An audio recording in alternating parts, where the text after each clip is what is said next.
তাকে আল্লাহ তাআলা ওলায়াতের দরজা দিয়েছেন। সুবহানাল্লাহ। কেমনে? ইমাম গাযালি রাহমাতুল্লাহ আলাইহি তার মাজালিসে গাযালি করে লেখে, ইমাম গাযালি রাহমাতুল্লাহ আলাইহি একদিন রাতে ঘুমাইছে। কে? ইমাম গাযালির নাম শুনছেন আপনারা? বহুত বড় আল্লাহর একজন বুজুর্গ ছিলেন। তিনি কি করছিল? রাতের বেলা ঘুমাইছে। রাতের বেলা স্বপ্ন দেখে ইমাম গাযালি, আল্লাহ পাক ইমাম গাযালিকে ডাক দিয়ে বলেন, হে গাযালি, তুমি ঘুমাইতেছো, তুমি উঠে যাও। আমার একটা বান্দা, ওই যে রহমতপুর গ্রামের আমার একটা বান্দা, তার নাম আব্দুর রহমান রাতের বেলা ইন্তেকাল করেছে। যাও, তুমি আব্দুর রহমানের এলাকায় চলে যাও, তুমি রহমতপুর গ্রামে যাও। কি আমার ওই বান্দাটা একটা গরিব মানুষ, ওই এলাকায় কোনো আলেম নাই, ওই এলাকাতে কোনো হুজুর নাই, ওই এলাকাতে তাকে জানাজা দিয়া তাকে কাফন দাফন করবে এমন কেউ নাই। যাও তুমি ওই রহমতপুর গ্রামে চলে যাও। ওই যে ইমাম গাযালি রাহমাতুল্লাহ আলাইহি কথা বলার পরে সঙ্গে সঙ্গে তার ঘুম ভাঙে গেছে। ঘুম ভাঙার পরে সে ফজরের নামাজ আদায় করেছে। ফজরের নামাজের পরে ওই জায়গায় রওনা হয়েছে, যে জায়গার নাম আল্লাহ তাআলা তাকে স্বপ্নে বলেছে। আল্লাহু আকবার। সবাই জুড়ে চিল্লায় বলেন আল্লাহু আকবার। আর করে বলেন আল্লাহু আকবার।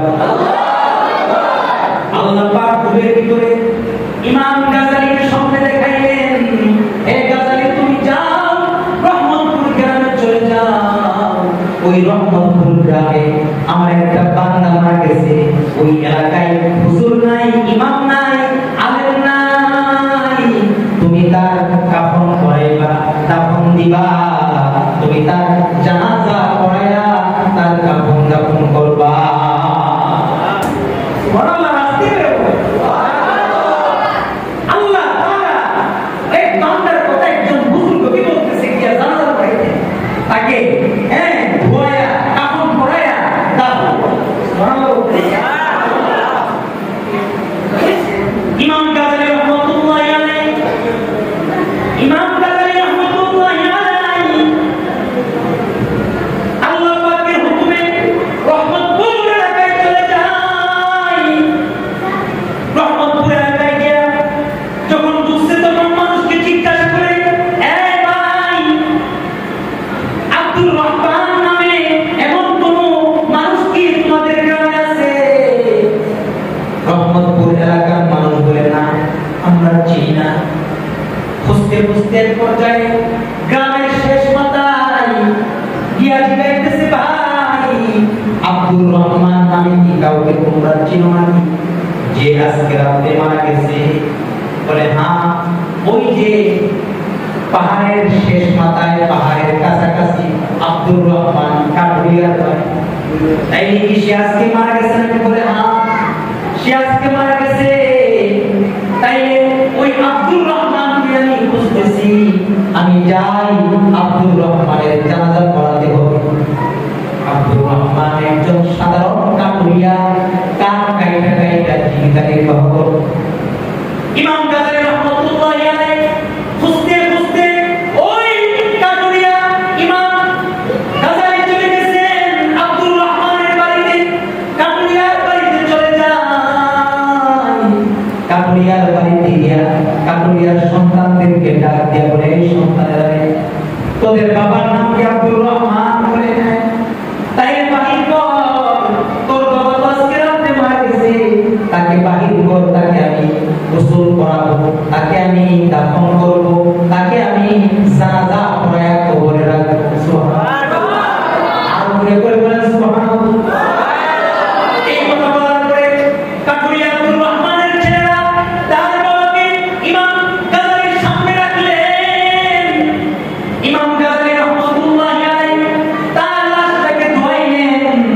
আব্দুর রহমানের লাশটাকে ধুয়াইছে। লাশ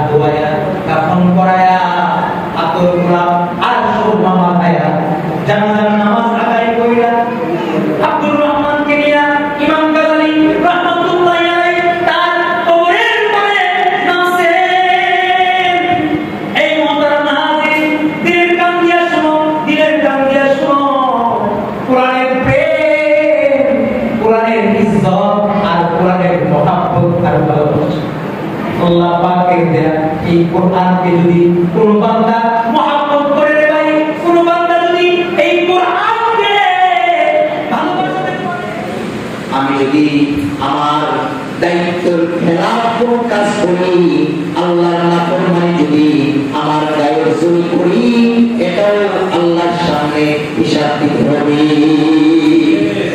হিসাব আছে কি? সবাই বলে না হিসাব নাই? আমরা জন্ম মৃত্যু যেমন বিশ্বাস করি, আখিরাতে আল্লাহ পাকের হিসাব আমরা কি করি? কারণ নাস্তিক, মুরতাদ, বেঈমান, কাফের যারা, তারা মনে করে মরে গেলে আবার বিচার কিসের? ঠিক না বেশি আগুন দিয়ে পোড়ায় না। হিন্দু যারা আছে, হিন্দুদেরকে কি করে আগুন দিয়ে পোড়ায় ফেলে। তারা চিন্তা করে আমাদের তো ক্ষতি নেই, বিচারই নেই, কারণ দুনিয়াতেই তো আমাদেরকে আগুন দিয়ে পোড়ায়া সারখার করে দিচ্ছে। তাই আবার আখিরাতে আল্লাহ আবার পুনরায় আবার খারাপ হতো কিভাবে? আপনারা কি বলেন? আল্লাহর পক্ষে কি পুনরায় জিন্দা করা সম্ভব না? সম্ভব। একারণে মহতারাম হাজিরিন, আমার আপনার মালিক আল্লাহ তাআলা দুনিয়ার ভিতরে আমাকে আপনাকে কিছু আমানত দিয়েছেন।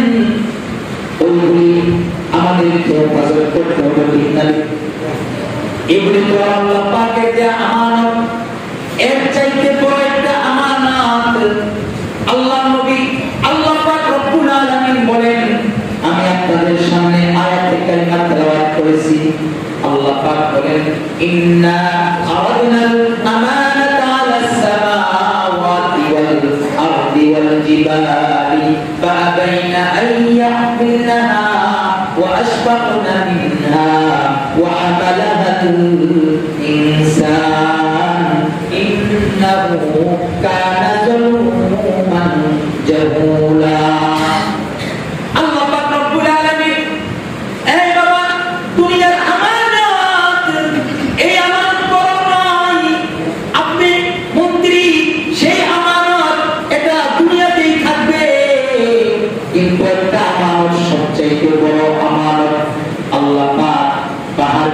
চেয়েছিলেন, পাহাড় নেয় নাই, জমিনকে সেরেছিলেন, জমিনও তার গ্রহণ করে নাই। আল্লাহ পাক রব্বুল আলামিন বলেন, আমি পাহাড়কে দিতে চেয়েছিলাম, পাহাড় গ্রহণ করে নাই। আমি জমিনকে দিতে চেয়েছিলাম, কিন্তু জমিন আমার দেয়া আমানত গ্রহণ করে নাই। কিন্তু আমার দেয়া আমানত আমি আল্লাহ তাআলা মানুষকে দান করেছি। আমি আল্লাহ তাআলা এই মানুষের উপর একটা আমানত রাখছি, সেটা হলো আল্লাহর দেয়া কোরআন। সুবহানাল্লাহ, সবাই বলেন সুবহানাল্লাহ। আল্লাহ পাক বান্দার উপরে সবচেয়ে বড় একটা আমানত দান করেছেন, সেই আমানত হলো কোরআন, কোরআনুল কারীম। বলেন এটা এই কোরআন মানুষের কাছে কি? সবাই বলেন আমানত। আমানত কোরআন মানুষের কাছে কি? সবাই বলেন কোরআন মানুষের কাছে কি? কোরআন হলো সবচেয়ে বড় আমানত। এই বাবা, আল্লাহ তাআলা যত সহিফা, যত যা কিছু নাযিল করেছেন, যত নবীর উপরে যত সহিফা নাযিল করেছেন, আসমানি কিতাব আল্লাহ তাআলা যত জমিনে মানুষের পথ প্রদর্শক হিসাবে আল্লাহ পাক দিয়েছেন, সবচেয়ে বড় কিতাবের নাম হলো কোরআন। সবচেয়ে বড় কিতাবের নাম কি? কোরআন। সবাই বলেন সবচেয়ে বড় কিতাবের নাম কি? কোরআন। এই কোরআন আসমানের মালিক আল্লাহ আমার আপনার উপরে আমানত স্বরূপ দিয়েছেন। এই কোরআন যে রাতে বেলা নাযিল হইছে, ওই রাতের দাম বাইরে গেছে, ইন্না আনজালনাহু ফি লাইলাতুল কদর। আছে এই কোরআন যে রাতে নাযিল হইছে, ওই রাতের দাম আসমানের মালিক আল্লাহ কি করছে? সবাই বলেন এই কোরআন যে নবীর উপরে নাযিল হইছে। এই বাবা, আমার আপনার নবী মুহাম্মদুর রাসূলুল্লাহ সাল্লাল্লাহু আলাইহি ওয়াসাল্লাম, আল্লাহ তাআলা আমাদের নবীর উপরে কোরআন নাযিল করেছেন। কারণে আল্লাহ পাক রব্বুল আলামিন সর্বশ্রেষ্ঠ মকাম আল্লাহ পাক রব্বুল আলামিন আমাদের নবীকে দান করেছেন ঠিক না? আল্লাহ তাআলা যে উম্মতের জন্য কোরআন নাযিল করেছেন ওই উম্মতকে আল্লাহ তাআলা শ্রেষ্ঠ উম্মত হিসাবে দুনিয়ায় আখ্যা দিয়েছে। কুনতুম খায়রা উম্মাতিন ওয়ালাকাদ কাররামনা বনি আদম। আল্লাহ পাক মানুষকে তো এমনিতেই শ্রেষ্ঠত্বের মাকাম দিয়ে পাইছেন ঠিক না? সকল সৃষ্টির সেরা কে? সবাই বলে না সকল সৃষ্টির সেরা কে? মানুষ। আল্লাহ পাক সৃষ্টির সেরা করে মানুষ বানাইছে। আবার আল্লাহ তাআলা বাবা আদম আলাইহিস সালাতু ওয়াস সালাম থেকে শুরু করে যত নবী আল্লাহ তাআলা দুনিয়ায় পাঠাইছেন সমস্ত নবীর শ্রেষ্ঠ নবী হলো আমার আপনার নবী মুহাম্মদুর রাসূলুল্লাহ সাল্লাল্লাহু আলাইহি ওয়াসাল্লাম। আমাদের নবী সর্বশ্রেষ্ঠ নবী। আল্লাহ তাআলা সর্বশ্রেষ্ঠ নবীর উপরে সর্বশ্রেষ্ঠ কিতাবুল্লাহ নাযিল করেছেন। বলেন সুবহানাল্লাহ। আল্লাহ পাকের দেয়া এই কোরআন আখির নবীর উম্মতের কাছে আমানত।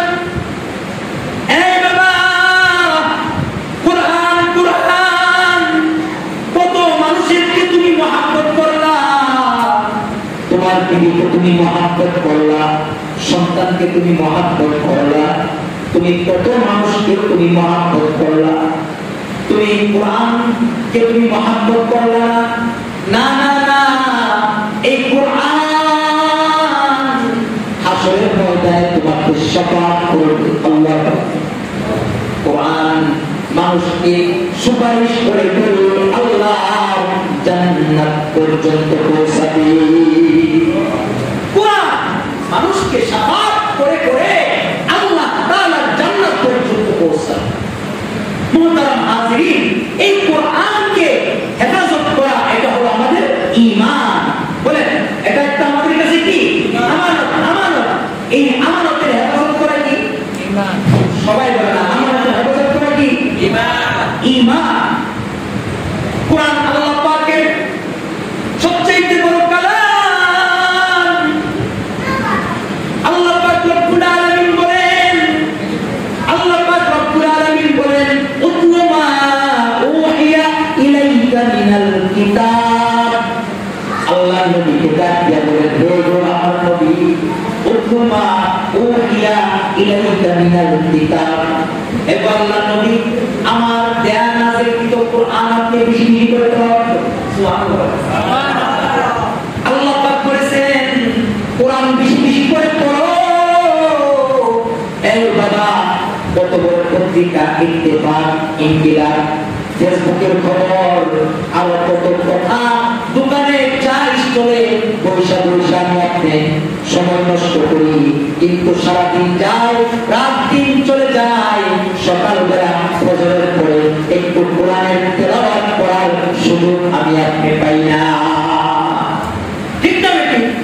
কোরআনের তেলাওয়াত আমি আপনি করতে পারি না, আমাদের মনে চায় না, কিন্তু আল্লাহ পাক আল্লাহ নবীকে বলেন এতো আমার নবী আপনি উতলুমা উহিয়া ইলাইকা মিনাল কিতাব, আমার নাযিলকৃত কোরআন আপনি বেশি করে তেলাওয়াত করুন।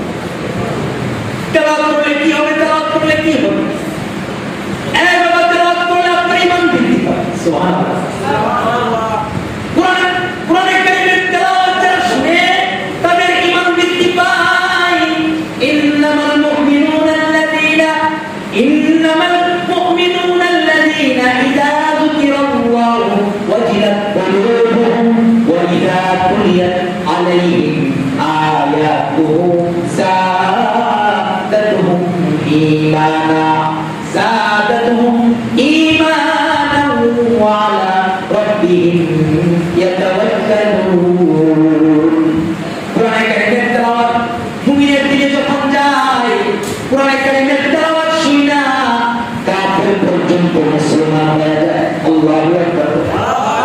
সবাই মিলে তিলাওয়াত করুন আল্লাহু আকবার। আল্লাহু আকবার।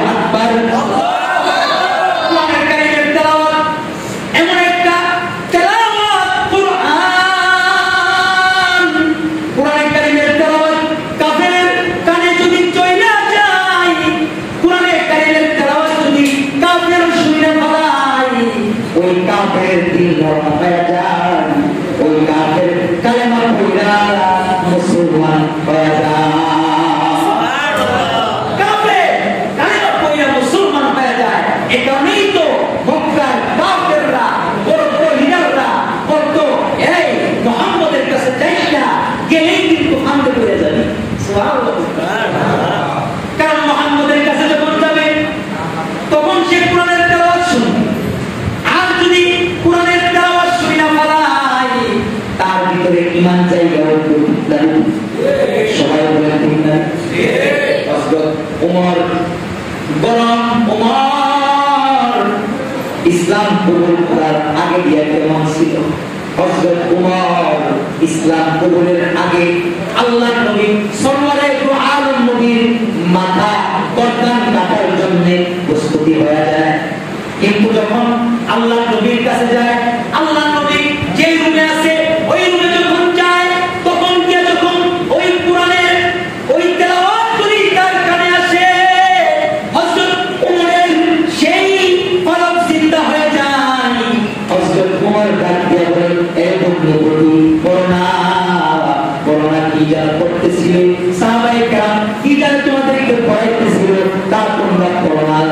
তখন যখন করতেছিল পড়ার সঙ্গে সঙ্গে হযরত ওমরের কাফেরের ফলকটা মুসলমানের করবে। সুবহানাল্লাহ। হযরত ওমর ডাক দিয়ে বলে, দেখো আমার বক্তব্যটি দে দে দে, এমন কালেমার নবী মিথ্যা হইতে পারে না, এমন তেলাওয়াত কোনো বানানো নয়, দে দে দে আমাকে জলদি করে পড়া মুসলমান কালেমা পড়া দে, লা ইলাহা ইল্লাল্লাহ মুহাম্মাদুর রাসূলুল্লাহ।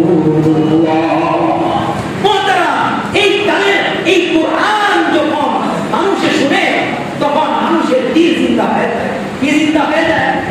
এই কারণেই তো দেখেন না আমাদের বাচ্চারা যখন কোরআন পড়ে তখন সবাই দিলের কান দিয়ে শুনতে থাকে, ঠিক না? নাকি আমাদের বাংলাদেশের ভিতরে আলহামদুলিল্লাহ আলহামদুলিল্লাহ বিশ্বের ভিতরে সর্বপ্রথম এক নাম্বার যেই দেশের মানুষ, যেই দেশের ছেলেরা হয় সেটা হলো আমাদের বাংলাদেশ।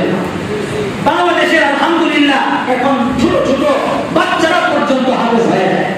6 মাস বা 6 বছর 7 বছর বয়সে কি হয়ে যায়? হাফেজ হয়ে যায়। এমন নজির আছে আলহামদুলিল্লাহ।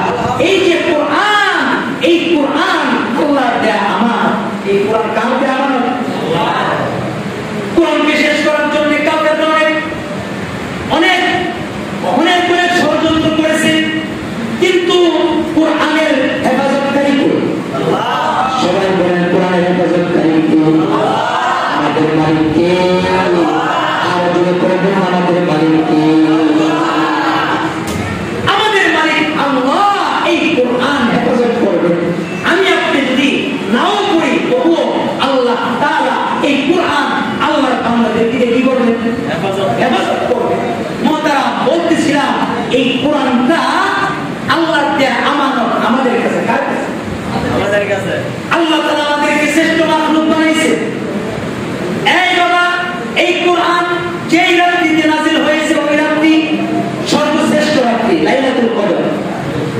যেই নবীর উপরে আল্লাহ তাআলা নাযিল করেছেন ওই নবী শ্রেষ্ঠ নবী। আর যেই বান্দার উপরে, যে উম্মতের উপরে আল্লাহ তাআলা নাযিল করেছেন ওই উম্মত শ্রেষ্ঠ উম্মত। মুহতারাম হাজিরিন, এই কারণেই আমাদেরকে এই কোরআন আমাদেরকে ধরতে হবে। আল্লাহর দেয়া আমানত হলো কোরআন। এই আমানত যদি কেউ হেফাজত না করে তাইলে সে বেঈমান। কথাটা কিন্তু খুব শক্ত। যেমন আল্লাহ তাআলা আমাদেরকে সন্তান দিয়েছেন, কি দিয়েছেন? এই সন্তান কার দেয়া আমানত?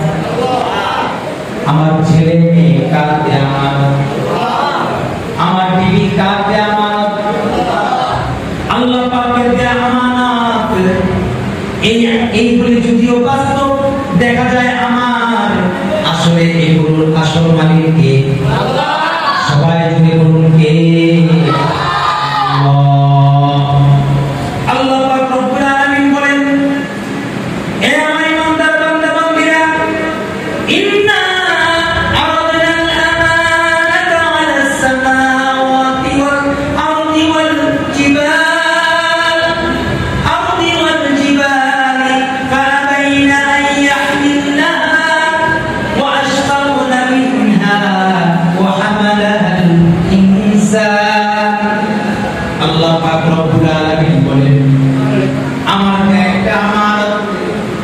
এটা আমি পাহাড়কে দিতে চাইছিলাম, পাহাড় নেয় নাই। আমি জমিনকে দিতে চেয়েছিলাম, জমিন নেয় নাই। আমি আল্লাহ তাআলা মানুষকে সেই আমানত দান করেছি।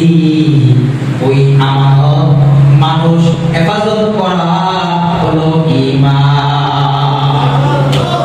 সেটা হলো কোরআন। এই কোরআনকে আল্লাহ তাআলা পাহাড়কে ছেড়েছিলেন না, জমিনকে দিতে চেয়েছিলেন নেয় নাই।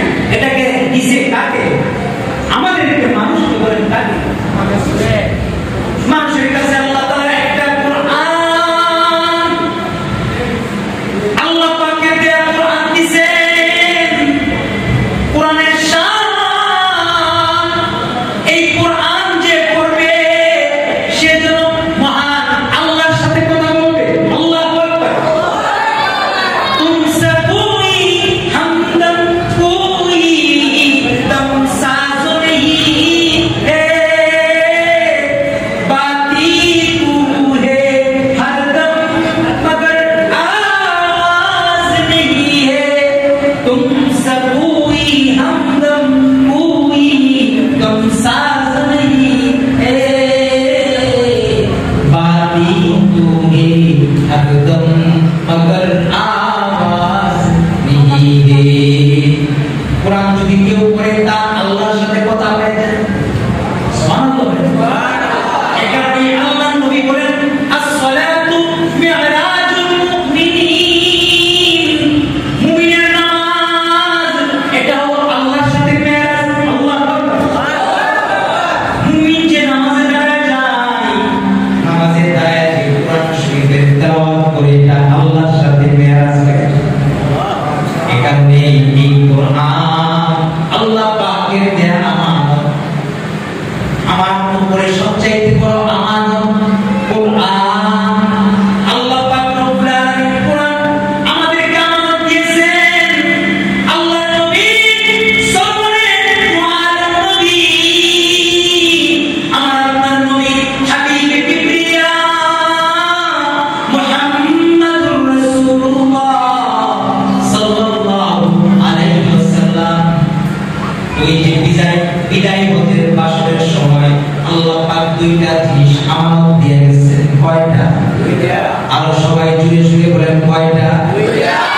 আল্লাহ নবী বলেন ক্বালা রাসূলুল্লাহ সাল্লাল্লাহু আলাইহি ওয়াসাল্লাম তারাকতু ফীকুম আমরাইন লান তাদিল্লু মা তামাসসাকতুম বিহিমা কিতাবাল্লাহ ওয়া সুন্নাত রাসূলি। আল্লাহ নবী সাল্লাল্লাহু আলাইহি নবী বলেন, আল্লাহ নবী বলেন, এ আমার উম্মতের রে, তোমাদের কাছে আমি দুইটা জিনিস আমানত রাইখা যাই। একটার নাম হলো কোরআন, আরেকটার নাম হলো হাদিস। এই দুইটা বস্তুকে যারা আঁকড়ে ধরে রাখতে পারবে, তোমাদেরকে আল্লাহ পাক রব্বুল আলামিন বলেন তারা কোনদিন গুমরাহ হবে না। তারা তাদের ঈমানটাকে নিয়ে আল্লাহর জান্নাতে যাবে। আল্লাহু আকবার। কয়টা জিনিস? কয়টা? সবাই বলেন কয়টা?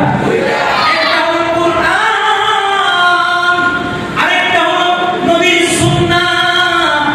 যে বান্দাটা কোরআনকে ধরে রাখবে আর যে বান্দাটা নবীর সুন্নাহকে ধরে রাখবে, ওই বান্দাটা মরতে দেরি হবে। ওই বান্দাটা আল্লাহর সেই জান্নাতে যাইতে দেরি করবে না।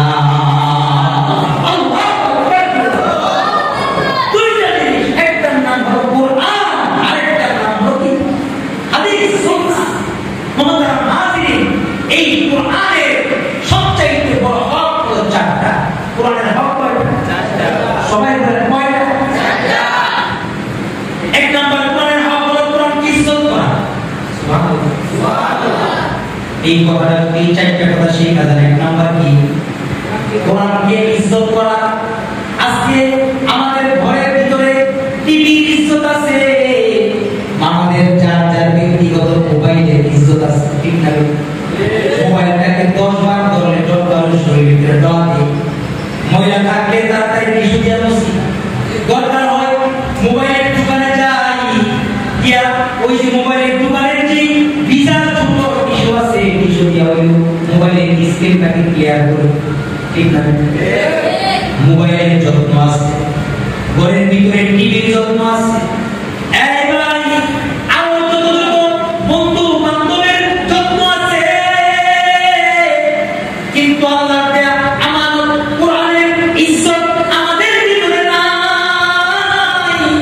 ঘরের ভিতরে মানুষের ঘরের ভিতরে এমন মুসলমান আছে, মুসলমানের সন্তান কিন্তু তারপরে একখানা কোরআনের কপি নাই আছে, একখানা কোরআন শরীফ কোরআনের একখানা কপি করে নাই। কোরআনের ভিতরে কোরআনের ভিতরে আছে যেই ঘরের ভিতরে কোরআন আছে ওই ঘরের ভিতরে আল্লাহর রহমত আছে, ঠিক না? এই বাবা, যেই ঘরের ভিতরে কোরআন নাই ওই ভিতরে কেমন যেন আল্লাহ নাই। আজকে আমাদের ঘরের ভিতরে কোরআনের ইজ্জত নাই। একটা কোরআন শরীফ যদি থাকে ওই কোরআন শরীফের একটা গিলাপ পর্যন্ত নাই, ঘরের ভিতরে রাখলাম, কিন্তু কোরআনকে দিন যায়, সপ্তাহ যায়, মাস যায়, কোরআনের কি আমরা ধরতে আমরা পারি না। কোরআন আমরা ধরার সুযোগ পাই না, কথা ঠিক না? মোবাইল ধরার সুযোগ পাই, ওই টিভি রিমোট ধরার সুযোগ পাই, বন্ধুদের সাথে আড্ডায় থাকতে পারি, চা স্টলে বৈশা বুড়া বাবারা বিড়ি খাইতে পারে আর টিভি দেখতে পারে, কিন্তু কোরআন একবার সূরা ইখলাস পড়ার সময় তার নেই। অথচ যদি বান্দা একবার সূরা ইখলাস পাঠ করে দেয়, তার আমল নামায় 10 খতমের 10 পারার সওয়াব লেখা হয়। ক্লাসে বলেন সুবহানাল্লাহ। আর যদি 3 বার সূরা ইখলাস বান্দা জবান দিয়ে পাঠ হয়ে যায়, তাহলে ওই বান্দার আমল নামায় পুরা 1 খতম কোরআনের সওয়াব লেখা হয়ে যায়। কয়বার? 3 বার সূরা ইখলাস, কুল হুয়াল্লাহু আহাদ আছে। মোটামুটি কত সময় লাগবে করতে? না, বিসমিল্লাহির রহমানির রহিম, কুল হুয়াল্লাহু আহাদ, আল্লাহুস সামাদ, লাম ইয়ালিদ ওয়া লাম ইউলাদ ওয়া লাম ইয়াকুল লাহু কুফুয়ান আহাদ। কতক্ষণ লাগছে সময়? 3 বার যদি বান্দা কুরআন শরীফ পড়বে, বান্দার আমল নামায় আসমানের মালিক আল্লাহ পুরা 1 খতম কোরআনের সওয়াব দেয়। এটা হলো মুহতারাম হাজিরিন, কোরআন আল্লাহ পাকের দেয়া একটা আমানত। ওই আমানতকে মহব্বত করা, ইজ্জত করা হলো এটা ঈমান। কথা বুঝছেন? এই ভাই, এই কোরআনকে ইজ্জত করা, কোরআনের কারিমের চারটা হকের ভিতরে একটা কি? সবাই বলেন কি? কোরআনের কারিমের ইজ্জত করা কি করা? সবাই বলেন কি করা? ইজ্জত করা। 2 নাম্বার কোরআনের কারিমের হক হলো কোরআনের কারিমকে মহব্বত করা। কি করা? মহব্বত করা। কোরআনের কারিমকে ভালোবাসা। দুনিয়ার সব কিছুকে ভালোবাসলেন কিন্তু কোরআনকে ভালোবাসলেন না। দুনিয়ার বন্ধু বান্ধবকে ভালোবাসলেন, বিবিকে ভালোবাসলেন, ছেলে মেয়ে সবাইকে ভালোবাসলেন, কিন্তু আপনি আল্লাহর দেয়া আমানত কোরআনকে ভালোবাসলেন না। এটা আপনার জন্য মঙ্গল নয়। কোরআনকে যেই ব্যক্তি ভালোবাসে ওই ব্যক্তির নাম আসমানের খাতাতে আল্লাহ পাক তুইলা দেন। এই কোরআনের কারীম যেই ব্যক্তি কি করে নিজের ইজ্জত এবং মহব্বত করে ওই ব্যক্তির নাম আসমানের মালিক আল্লাহর খাতায় তুইলা দেন, সে তাকে আল্লাহ তাআলা ওলায়াতের দরজা দিয়ে দেন। সুবহানাল্লাহ। কেমনে? ইমাম গাযালি রাহমাতুল্লাহ আলাইহি তার মাজালিসে গাযালি করে লেখে, ইমাম গাযালি রাহমাতুল্লাহ আলাইহি একদিন রাতে ঘুমাইছে। কে? ইমাম গাযালির নাম শুনছেন আপনারা? বহুত বড় আল্লাহওয়ালা একজন বুজুর্গ ছিলেন। তিনি কি করছিল? রাতের বেলা ঘুমাইছে।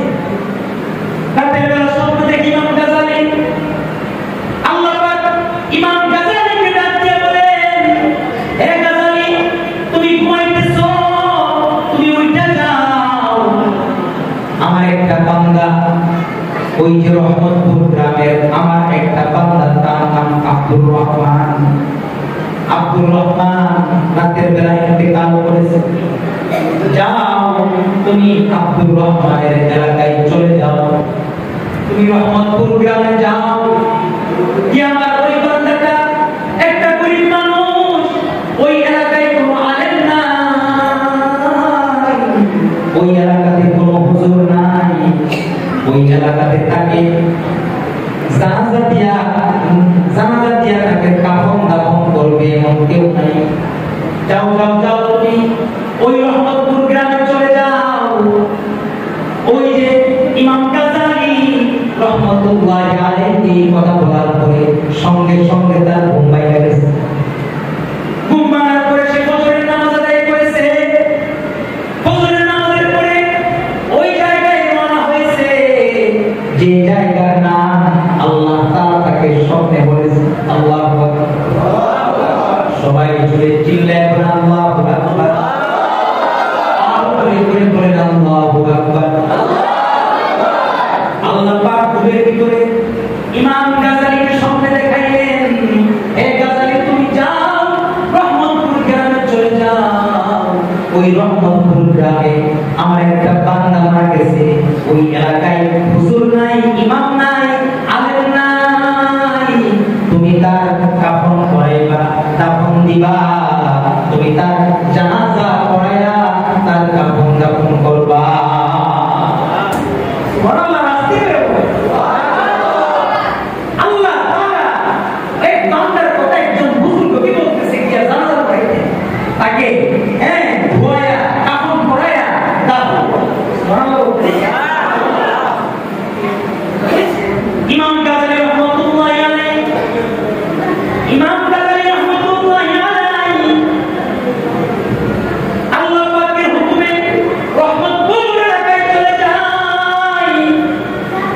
রহমতপুর এলাকায় গিয়া যখন ঢুকছে তখন মানুষকে জিজ্ঞাসা করে, এই ভাই, আব্দুর রহমান নামে এমন কোন মানুষ কি তোমাদের গ্রামে আছে? রহমতপুর এলাকার মানুষ বলে, না আমরা চিনি না। খুঁজতে খুঁজতে এক পর্যায়ে গ্রামের শেষ মাথায় গিয়া জিজ্ঞাসা, ভাই আব্দুর রহমান নামে কি কাউকে তোমরা চিনো নাকি, যে আজকে রাতে মারা গেছে? বলে, হ্যাঁ, ওই যে পাহাড়ের শেষ মাথায়, পাহাড়ের কাছাকাছি আব্দুর রহমান কাঠুরিয়ার বাড়ি। তাই কি সে আজকে মারা গেছে নাকি? বলে, হ্যাঁ, সে আজকে মারা গেছে। তাই ওই আব্দুর রহমানকে আমি খুঁজতেছি, আমি যাই আব্দুর রহমানের জানাজা পড়াতে হবে। আব্দুর রহমান একজন সাধারণ কাঠুরিয়া, কাঠ কাইটা কাইটা জীবিকা নির্বাহ করত। ইমাম গাজ্জালী রহমাতুল্লাহি আলাইহি খুঁজতে খুঁজতে ওই কাঠুরিয়া ইমাম গাজ্জালী চলে গেছেন আব্দুর রহমানের বাড়িতে। কাঠুরিয়ার বাড়িতে চলে যান। কাঠুরিয়ার বাড়িতে গিয়া কাঠুরিয়ার সন্তানদেরকে ডাক দিয়া বলে, এই সন্তানেরা, তোদের বাবার নাম কি আব্দুর রহমান? বলে, হ্যাঁ। তাই বাহির কর, তোর বাবা তো আজকে রাতে মারা গেছে, তাকে বাহির কর, তাকে আমি গোসল করাবো, তাকে আমি দাফন করবো, তাকে আমি জানাজা পড়ায়া কবরে রাখবো। সুবহানাল্লাহ। আর করে বলেন সুবহানাল্লাহ। এই কথা বলার পরে কাঠুরিয়া আব্দুর রহমানের ছেলেরা তার বাবাকে ইমাম গাজ্জালীর সামনে রাখলেন। ইমাম গাজ্জালী রহমাতুল্লাহি আলাইহি তার লাশটাকে ধোয়াইলেন। আব্দুর রহমানের লাশটাকে ধোয়াইছে, লাশ ধোয়াইয়া কাফন করায়া আতর গোলাপ আর সুরমা মাখায়া জানাজার নামাজ আদায় কইরা আব্দুর রহমানকে নিয়া ইমাম গাজ্জালী রহমাতুল্লাহি আলাইহি তার কবরের পারে নামছেন। এই মুহতারাম হাজির, দিলের কান দিয়া শুনো, দিলের কান দিয়া শুনো, কোরআনের প্রেম, কোরআনের ইজ্জত আর কোরআনের মহব্বত আর ভালোবাসা।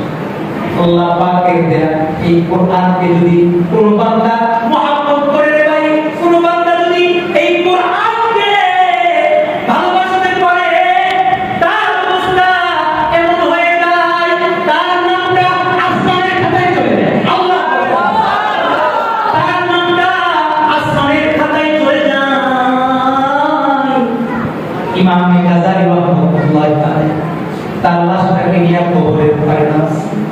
কবরের পারে যখন নামছে ইমাম গাজালি বলেন তার মাজালিসে গাজালিতে লিখেন আব্দুর রহমান ওই কাঠুরিয়ার লাশটাকে নিয়ে আমি যখন কবরে নামলাম, কবরে নামার পরে কবর থেকে মেশকাত করে গ্রাম আসতেছে।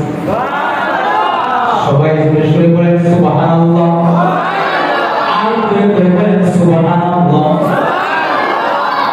ইমাম গাজালি বলেন আমি যখন কবরে নামলাম ওই কাঠুরিয়ার কবর থেকে মেশকাত করে গ্রাম আমার নাকের ভিতরে আসতেছে। আমি কাঠুরিয়ার কবরটাকে আমি গুছায়া তাকে কবর দিয়া আমি আমার ওই কাঠুরিয়ার বাড়িতে চলে যাই। কাঠুরিয়ার বাড়িতে গিয়ে জিজ্ঞাসা করি, এই কাঠুরিয়ার সন্তানেরা বল না তোর বাবা কি এমন করেছে যে তোর আব্বার কথা আমি গাজালিকে আল্লাহ তাআলা স্বপ্নে আমাকে জানাইছে, জানাজা পড়াইতে। বল না তোর বাবা কি এমন আমল করতো? সন্তানেরা বলে না না না আমার আব্বা এমন আমল করতে দেখি নাই। সন্তানেরা ডাক দিয়ে বলে এ আল্লাহর ওলি ইমাম গাজালি, আমাদের আব্বা তো আপনাদের মতো কোনো বড় আলেম নয়, আপনাদের মতো কোনো বড় হাফেজ নয়। আমার আব্বা একজন সাধারণ কাঠুরিয়া, জঙ্গলের ভিতরে কাঠ কাটতেন, গাছ কাইটা কাইটা তার জীবন বাঁচাইতেন, আমাদের জন্য আহার সংগ্রহ করতেন, রিজিক তালাশ করতেন। আমার আব্বা তো কোনো আলেম নন, আমার আব্বা তো কোনো বড় এমন ভাবে কোনো হাফেজ নন, কোনো আল্লাহর ওলি নয়। কেন জানেন আল্লাহ তাআলা এমন এমন বেলায়েতের দরজা আসমানের মালিক আল্লাহ দান করেছে আমাদের জানা নাই। কিন্তু ওই সন্তানরা যখন এই কথা বললো, তখন বললো তোমার মা কোথায়? তখন বলে আমার মা ভিতরে আছে। ইমাম গাজালি এখন ওই আব্দুর রহমানের স্ত্রীকে জিজ্ঞাসা করে, হে বোন, আপনার স্বামী কি এমন আমল করেছে আপনি কি জানেন? বলে হ্যাঁ, আমার স্বামীকে আমি বিশেষ কোনো আমল করতে দেখি না, বিশেষ কোনো আমল আমার স্বামী আব্দুর রহমানকে করতে দেখি নাই, বিশেষ কোনো আমল আমার স্বামী করে নাই। কিন্তু একটা আমল আমার স্বামীকে আমি করতে দেখেছি। সেই আমলটা হলো আমার স্বামী গাছ কাইটা, গাছের কাঠুরিয়া গাছ কাইটা বাজারে ওই লাকড়িগুলি বিক্রি করে আইসা আমার উপরে পয়সা পয়সা আমার ওই উপরে একটা কিতাব আছে নাম তার কোরআন, ওই কোরআনটাকে পড়তে পারতো না রে বাবা। ওই কোরআনটাকে কাঠুরিয়া মূর্খ মানুষ, কাঠুরিয়া পড়তে জানতো না।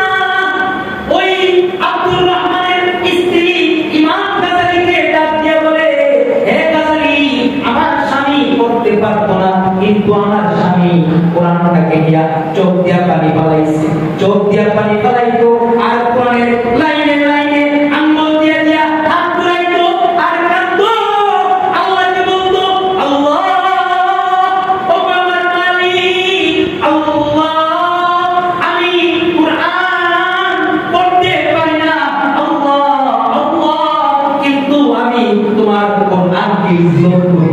ওই কোরআনটাকে নিয়ে নিয়ে চুমুকাই, কোরআনটাকে নিয়ে নিয়ে মাথায় পড়াইতো, কোরআনটাকে নিয়ে নিয়ে তার বুকের ভিতরে বসাইতো। ওই বাবা আব্দুর রহমান কোরআন পড়তে জানতেন না। আব্দুর রহমানের বিবি ডাক দিয়া বলে, আমার স্বামী কোরআন পড়তে জানতেন না, কিন্তু কোরআনের উপরে উপরে লাইনে লাইনে হাত ঘুরাইতো আর কাঁদতো, আল্লাহ আল্লাহ আল্লাহ, আমি কোরআন পড়তে জানি না, কিন্তু তোমার কোরআনকে আমি ইজ্জত করি, তোমার কোরআনকে আমি মহব্বত করি। আল্লাহ ও আল্লাহ, তুমি কিন্তু ময়দানে মাহশরে তোমার কোরআনের সাথে আমাকে রাখো, তুমি কিন্তু আমাকে ওই নাফরমানের খাতায় রাখো না আল্লাহ, আমাকে জাহান্নামের আগুন দিয়ে তুমি আমাকে জ্বালাও না। আল্লাহ, আমি তোমার কোরআনকে মহব্বত করি, আমি তোমার কোরআনকে ইজ্জত করি। আল্লাহ, ওই আব্দুর রহমানের স্ত্রী বলল, হে আল্লাহর ওলি ইমাম গাজালি, আমার স্বামী কোরআনকে বড় ইজ্জত করেছেন, আমার স্বামী কোরআনকে বড়ই মহব্বত করেছে। সুবহানাল্লাহ।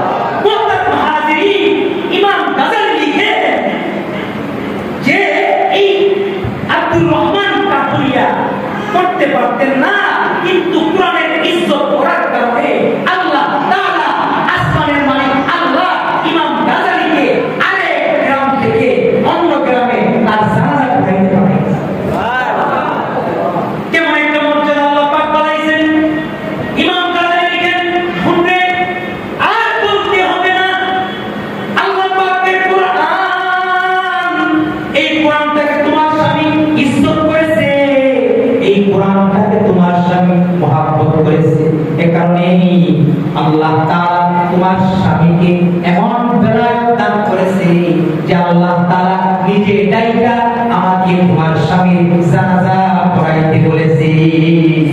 আল্লাহু আকবার। মুহতারাম হাজরিন, এই কারণে কোরআনের ইজ্জত, কোরআনের মহব্বত এটা হলো দুইটা কোরআনের চারটি হকের ভিতরে এক নম্বর হলো কি করা? সবাই শিখেন। এক নম্বর হলো ইজ্জত করা, দুই নম্বর হলো মহব্বত করা। নিজের ঘরের ভিতরে কোরআন আছে, কোরআনকে ধরবেন, চুমু খাইবেন, কি খাইবেন, গিলাপ দিয়া সাজাইবেন। নিজের শোয়ার যে জায়গাটা, মানুষ যে বক্স খাটে শোয়, বক্স খাট বানায়, বক্স খাটের ভিতরে সুন্দর বিছানার চাদর আছে না? বিছানার চাদর বিছাইনি, এটা কি দামি নাকি অদামি? সুন্দর সুন্দর দুইয়া কি করে বিছানার চাদর একেবারে সুন্দর প্যানে বিছায়, কত সুন্দর তুমি তোমার বিছানা কিনলা, কিন্তু তোমার ঘরে কোরআনের জন্য কি একটা গিলাপ তুমি কিনতে পারলা না। গিলাপ কোরআন শরীফে রাখতে কি করে কাপড় দিয়া পেছায়, এই পেছানিটা একটা ইবাদত। বলেন এই পেছানিটা কি? কোরআনকে তুমি ইজ্জত করো, কোরআনের ইজ্জত, কোরআনের মহব্বত। তিন নাম্বার, কোরআনকে পড়ো, কোরআনকে কি করা? সবাই বলেন, আরো জোরে বলেন। এখন যদি জিজ্ঞাসা করি কোরআন কয়জন জানেন, পড়তে জানেন আর জানেন না? ম্যাক্সিমাম লোক ধরা নেবেন, কিন্তু না বাবা, কোরআনকে শিখতে হবে, কোরআনকে পড়তে জানতে হবে। কোরআন যারা পড়ে, যারা কোরআন শিক্ষা করে, আল্লাহর নবী সাল্লাল্লাহু আলাইহি বলেন ওই কোরআন শিক্ষাওয়ালা ব্যক্তিকে আল্লাহ তাআলা জাহান্নামে দিবে না। সুবহানাল্লাহ। কিভাবে? আল্লাহর নবী বলেন ইজা উসিয়াল মাইতু ফি কবরি, যখন মানুষ মারা যায় তখন কোথায় রাখে? কবরে। মানুষ যখন মারা যায় কোথায় রাখে? কবরের ভিতরে যখন মাইয়িতকে রাখা হয়, দুনিয়ার ভিতরে যদি কোরআন পড়তে বলা হয়, কি পড়তে বলা? সবাই বলে না? কোরআন যদি পড়তে বলা হয়, আল্লাহর নবী সাল্লাল্লাহু আলাইহি বলেন ইজা উসিয়াল মাইতু ফি কবরি জাআল কুরআনু ইনদা রাসিহি। দুনিয়ার ভিতরে যদি কেউ কোরআন পড়ে থাকে, যখন তাকে কবরে রাখবে, কবরের পাশে গিয়া তার মাথার সামনে কোরআন গিয়া বইসা রাখবে। সুবহানাল্লাহ। আর জোরে করে বলেন সুবহানাল্লাহ। যখন ফেরেশতা আসবে, কবরের ভিতরে ফেরেশতা এসে কি করবে? তিনটা প্রশ্ন করবে, মা রাব্বুকা ওয়া মা দীনুকা ওয়া মান হাযার রাজুলুল্লাযী বুইসা ফীকুম।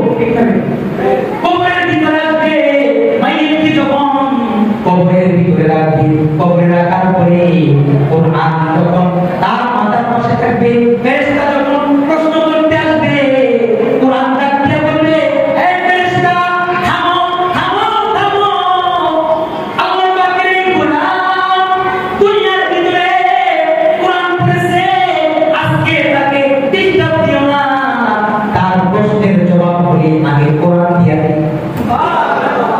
কোরআন কবরের ভিতরে আমার আপনার সওয়াল জবাবের প্রশ্নের সওয়ালের জবাব দিয়া দিবে। ফেরেশতাকে বলবে, ফেরেশতা, আল্লাহর বান্দা ঘুমাইতেছে, তাকে ডিস্টার্ব দিও না, আমাকে বলো, আমি আল্লাহর কোরআন এই বান্দাটার ওই তিনটা প্রশ্নের জবাব দিয়া দিই। আর রব্বুকা ওয়া মা দীনুকা ওয়া মান হাযার রাজুলুল্লাযী বুইসা ফীকুম। মুহতারাম হাজিরিন, কোরআনের 3 নাম্বার হক হলো কোরআনকে সহি শুদ্ধভাবে পড়া। কয় নাম্বার হক? 3 নাম্বার।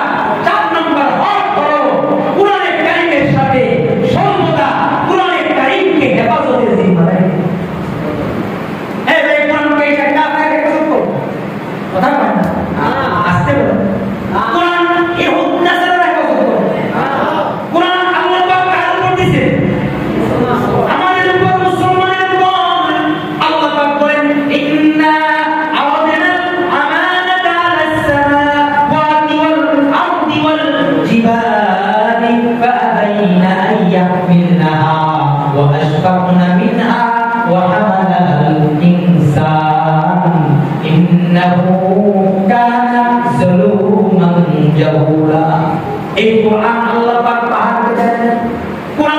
কেউ দেন নাই, কোরআন দিয়েছেন আল্লাহ তাআলা। এই আমাদেরকে মানুষকে আল্লাহু আকবার, এই কোরআনের আমানত হেফাজত করা ঈমান। এ কারণে মুহতারাম হাজিরিন, কোরআন যদি হেফাজত করতে হয় নিজেও পড়তে হবে। কোরআন যদি হেফাজত করতে হয় সন্তানকে মাদ্রাসায় দিতে হবে। এইবার কোরআন হেফাজতের কারখানা হলো মাদ্রাসা। বলেন কোরআন হেফাজতের কারখানা কোথায়? সবাই বলেন কোরআন হেফাজতের কারখানা কোথায়? আপনাদের হাফিজে মাদ্রাসা। দেখছেন তো কিভাবে নামাজের পরে প্রদর্শনী করেছে, কত সুন্দর তেলাওয়াত করেছে, কত সুন্দর জানাজার নামাজ পড়াইছে। এই বাবা, সন্তানকে ইলমে দ্বীন শিক্ষা দেওয়া ফরজ। সন্তানকে আর্মি বানান, পুলিশ বানান, ডাক্তার বানান, কিন্তু সমস্যা নাই, কিন্তু যে শিক্ষাটা দেওয়া ফরজ ওই শিক্ষাটা সন্তানকে দেন। ওই শিক্ষাটা দিয়া তারপর তাকে ইঞ্জিনিয়ার বানান। ঠিক না? তাইলে কোরআন হেফাজতের কারখানা কোথায়? এই মাদ্রাসা হেফাজত করতে হবে কিনা? মাদ্রাসা যদি হেফাজত করতে হয় মাদ্রাসায় ছাত্র দিতে হবে, যার ছেলে আছে ছেলে দিতে হবে, যার নাতি আছে নাতি দিতে হবে, টাকা দিতে হবে, পয়সা দিতে হবে। টাকা দিয়া পয়সা দিয়া এই কোরআনের এই মার্কাজ, এই কোরআনের এই কারখানাকে আমরা হেফাজত করব।